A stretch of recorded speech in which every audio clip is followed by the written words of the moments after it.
नमस्कार दोस्तों, मैं दिलीप कुमार।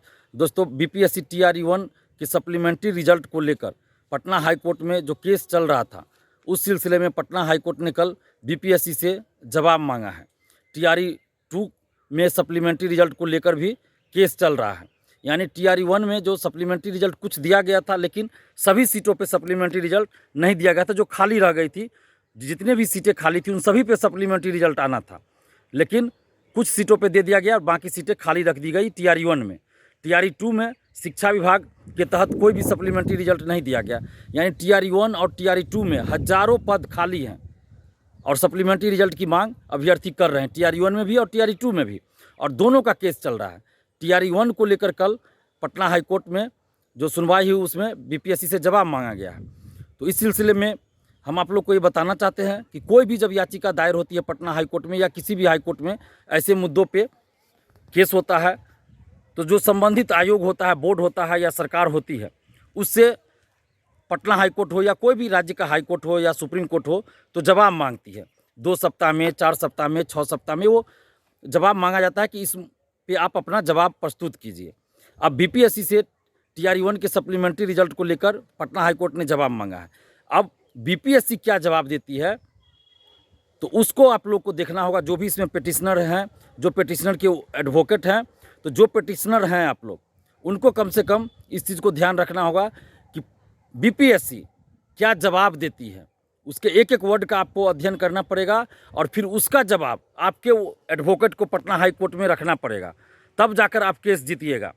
तो ये जो पटना हाई कोर्ट ने कल जवाब मांगा, ये सामान्य प्रक्रिया है, ये हर केस में होता है कि कोई भी केस हुआ, याचिका दायर हुआ, तो उस पर संबंधित बोर्ड या आयोग से जवाब मांगा जाता है। तो इसलिए आप लोग को सतर्क रहने की ज़रूरत है। जो भी पिटिशनर हैं, टीआरई-1 के हों या टीआरई-2 के, आप लोगों को सतर्क रहना पड़ेगा कि बीपीएससी से जो जवाब पटना हाई कोर्ट मांगी है या टीआरई-2 में मांगा ही जाएगा। टीआरई-2 में भी जब केस चलेगा तो टीआरई-2 में भी यही होगा कि 4 सप्ताह या 3 सप्ताह या 6 सप्ताह के अंदर बीपीएससी को जवाब देना होगा। तो बीपीएससी क्या जवाब देती है, उसका आप लोग को एक एक वर्ड का अध्ययन करना होगा, फिर उसमें खामी निकालना पड़ेगा और उसका जवाब आप लोगों के जो वकील होंगे उनको देना होगा। उसके बाद फिर पटना हाई कोर्ट का डिसीजन आता है।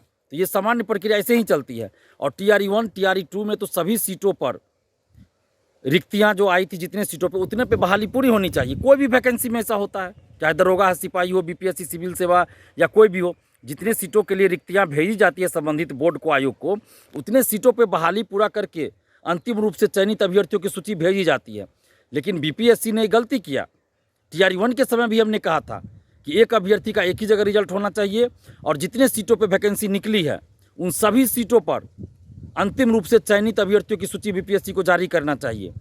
अगर अभ्यर्थियों के पास योग्यता है, विज्ञापन की शर्तों के अनुसार अगर अभ्यर्थी योग्यता रखते हैं, तो जितने सीटों पे वैकेंसी आई है, उन सभी सीटों पे रिजल्ट जारी होना चाहिए। लेकिन बीपीएससी ने क्या किया, काउंसलिंग के लिए सीट से कम लोगों को बुलाया और उसमें भी बहुत के पास डॉक्यूमेंट्स नहीं था, तो और सीटें खाली रह गई। तो प्रक्रिया ही गलत थी।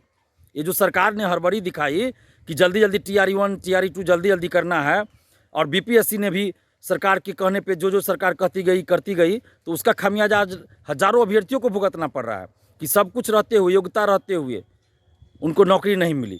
कट ऑफ के बराबर है, फिर भी नौकरी नहीं मिली। तो ये तो बहुत बड़ा अन्याय है। टीआरई-1 और टीआरई-2 में, दोनों में मैं कह रहा हूँ कि जितने पदों पे वैकेंसी निकली थी, उतने पदों पे बहाली पूरी होनी चाहिए अगर अभ्यर्थी योग्यता रखते हैं। तो अभी भी जितनी सीटें खाली हैं, उन सभी पे सप्लीमेंट्री रिजल्ट टीआरई-1 का भी और टीआरई-2 का भी सरकार को जारी करना चाहिए। अगर सरकार ऐसा नहीं करते, पटना हाई कोर्ट में केस चल रहा है, ये अलग बात है, लेकिन सरकार अगर सप्लीमेंट्री रिजल्ट जारी कर दे तो अभ्यर्थी को शौक नहीं होता है केस लड़ने का। ये तो मजबूरी में अभ्यर्थी कोर्ट गए हैं, अभ्यर्थियों का पैसा लग रहा है, समय लग रहा है। तो सरकार को चाहिए कि टीआरई-1 टीआरई-2 दोनों का जितना भी सीट पे अभी रिक्ति रह गया, खाली रह गया, उन पे सप्लीमेंट्री रिजल्ट जारी कर दे, ताकि अभ्यर्थियों को न्याय मिल जाए। और टीआरई-1 में, टीआरई-2 में जो भी गड़बड़ी हुई है, फर्जीवाड़ा हुआ है, उस सब की जाँच की जाए। अगर ऐसा नहीं किया जाता है तो आप तमाम अभ्यर्थियों से हम अपील करेंगे कि आप लोग इस चुनाव नोटा बटन दबाइए, किसी भी नेता को वोट मत दीजिए। क्यों वोट दीजिएगा? जब आपके लिए कोई लड़ ही नहीं रहा है तो आप किसी को वोट क्यों दीजिएगा? नोटा बटन दबाइए। और समस्तीपुर में अशोक चौधरी की बेटी को हराने के लिए, यानी कि हेलीकॉप्टर छाप को हराने के लिए, चिराग पासवान जी की पार्टी का वही चुनाव चिन्ह है, हेलीकॉप्टर ही। तो अशोक चौधरी की बेटी संभवी चौधरी को हराने के लिए आप जिसको वोट दे दीजिए, लेकिन संभवी चौधरी को वहाँ हराइए, क्योंकि अशोक चौधरी ने क्या कहा, TRE 3 का पेपर लीक नहीं हुआ, जबकि जांच एजेंसी ने, आर्थिक अपराध इकाई ने कह दिया था कि पेपर लीक हुआ है। उसके बाद अशोक चौधरी कैसे बोलते हैं, मंत्री हैं फिर भी बोल रहे हैं कि कोई पेपर लीक नहीं हुआ।